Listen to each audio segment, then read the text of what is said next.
Good morning to all my dear student. आज की video में हम लोग प्लांट हार्मोन्स मीन्स पादप हार्मोन्स की स्टडी करेंगे। तो स्टार्ट करते हैं।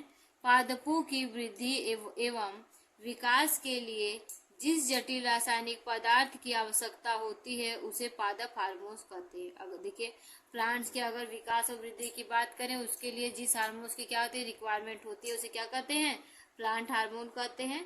अगर पादप हार्मोन की बात करें तो इसे दो प्रकार के होते हैं। पहला है वृद्धि प्रवर्धक हार्मोन्स, दूसरा है वृद्धि रोधक हार्मोन्स। पहला पढ़ेंगे वृद्धि प्रवर्धक हार्मोन। ठीक है, ये हार्मोन्स पादप अथवा उनके विभिन्न अंगों में वृद्धि को प्रेरित करता है। देखिए ये हार्मोन्स का क्या कार्य है कि जितने प्लांट्स में क्या करता है उसके वृद्धि को क्या करता है, बढ़ाने का कार्य करता है, जैसे ऑक्सिन, जिब्रेलिन, साइटोकाइनिन इत्यादि। ठीक है, नेक्स्ट हम पढ़ेंगे ऑक्सिन। ऑक्सिन क्या होता है, जड़ या तना के वृद्धि शीर्ष से स्रावित कार्बनिक पदार्थ है जो मुख्यतः कोशिकाओं को दीर्घीकरण को प्रेरित करता है। देखिए ये क्या होता है कि जड़ और तना में क्या होता है, स्रावित होने वाला हार्मोन्स है जो क्या करता है कि इनके कोशिकाओं को दीर्घीकरण के लिए प्रेरित करता है, बढ़ने के लिए प्रेरित करता है। दूसरा है जिब्रेलिन। ठीक है, जिब्रेलिन अब पढ़ेंगे। याबुता तथा सुमिका जिब्रेलिन को जिब्रेरेला फ्यूजिकुराई नाम कवक से प्रदान किया था। ये दो साइंटिस्ट हैं, इन्होंने क्या किया था कि फ्यूजिकुराई नाम क्या किया था, कवक से प्रदान किया था। यह कमजोर अम्लीय हार्मोन है। ये क्या है, कमजोर अम्लीय हार्मोन्स है। ठीक है, नेक्स्ट हम जिब्रेलिन के बारे में पढ़ते हैं। जिब्रेलिन वोल्टिन दीप्तिकार को कम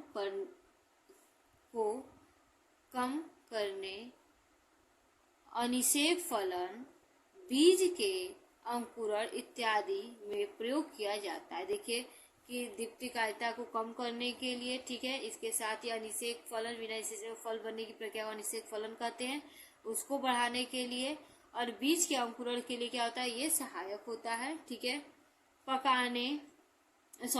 नेक्स्ट आगे देखिए नोट। फलों में वृद्धि एवं फलों को पकाने के लिए जिब्रेलिन का प्रयोग किया जाता है। फलों में वृद्धि के लिए और उसको पकाने के लिए किसका प्रयोग किया जाता है, जिब्रेलिन का प्रयोग किया जाता है। नेक्स्ट हम पढ़ेंगे साइटोसाइनिन। ठीक है, साइटोसाइनिन कोशिका विभेदन, शीर्ष प्रभाविता का प्रतिकार इत्यादि में काम आता है। देखिए साइटोकाइनिन की बात करें तो कोशिका विभेदन में, शीर्ष प्रभाविता में, ये सभी में क्या करते हैं, इसका साइटोकाइनिन हार्मोन्स का कार्य होता है। ठीक है, नेक्स्ट हम पढ़ेंगे वृद्धि निरोधक हार्मोन्स।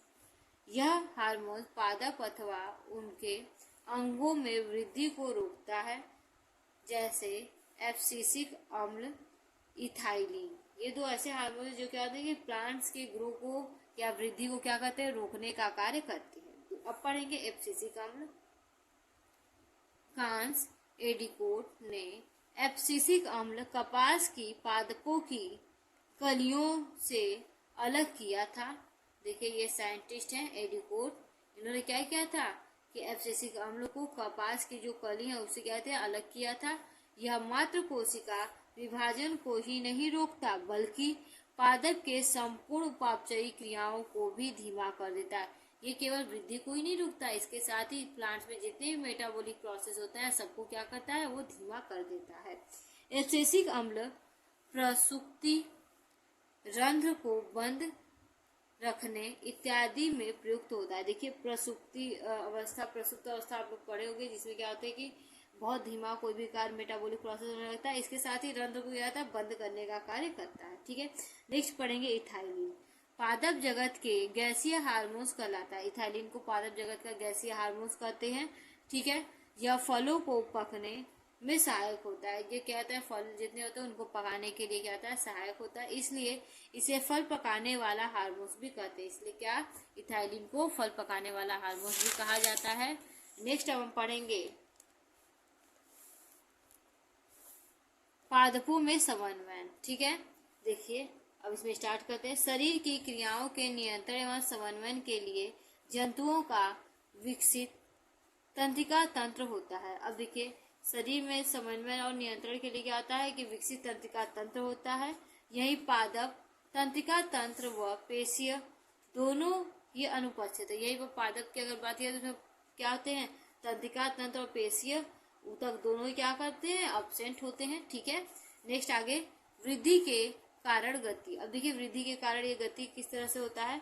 पादप किसी दिशा में विशेष रूप से बढ़ते हुए उद्दीपन के प्रति अनुक्रिया दर्शाते हैं। ठीक है, जिधर से धूप आ रहा है आप देखोगे उधर ही की ओर प्लांट्स क्या होता है, ज्यादा बढ़ने लगता है। उसे क्या कहते हैं कि पादपों की गति कह सकते हैं। ठीक है, उसी दिशा में क्या होता है, वो उद्दीपन के प्रति अनुक्रिया दर्शाने लगते हैं। ठीक है, इसके अंतर्गत दो प्रकार की गतियां प्रदर्शित करते हैं। इसके अनुसार अगर बात करें तो ये प्लांट्स में दो प्रकार की गतियां होती है। पहला अनुवर्ती गति, दूसरा रहता है अनुकुंचन गति। हम पहला पढ़ेंगे अनुवर्ती गति। यह गति पौधों के किसी अंग में एक पार्श्वी दिशा से प्रभावित उद्दीपनों के कारण होता है।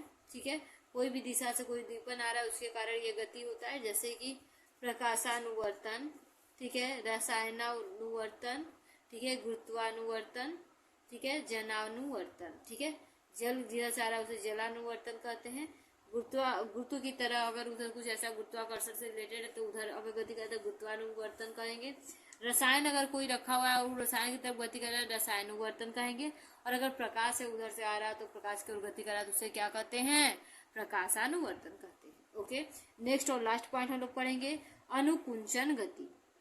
इस प्रकार की गति में उद्दीपन की दिशा का प्रभाव पादप गति की दिशा पर नहीं पड़ता है। इस प्रकार की जो गति होती है उसमें जो प्लांट्स के उद्दीपन, प्लांट्स पर कोई उद्दीपन अगर हो रहा है तो उस पर क्या होता है, कोई इफेक्ट प्लांट्स पर नहीं पड़ता है। यह निम्नलिखित प्रकार के होते हैं, जैसे कि स्पर्शानुकुंचन गति। अब कोई स्पर्श करा तो उधर तो बढ़ने लगेगा स्पर्श की तरफ, तो क्या होता है स्पर्शानुकुंचन गति। दूसरा है तापानुकुंचन गति, तीसरा है प्रकाशानुकुंचन गति, तीसरा है कंपानुकुंचन गति। इसमें क्वेश्चन इस तरह से पूछा जाता है कि पादप हार्मोन से आप क्या समझते हैं, पादप हार्मोन्स कितने प्रकार के होते हैं, उसका विस्तृत वर्णन कीजिए। तो आपको ये सारा कुछ लिखना होगा।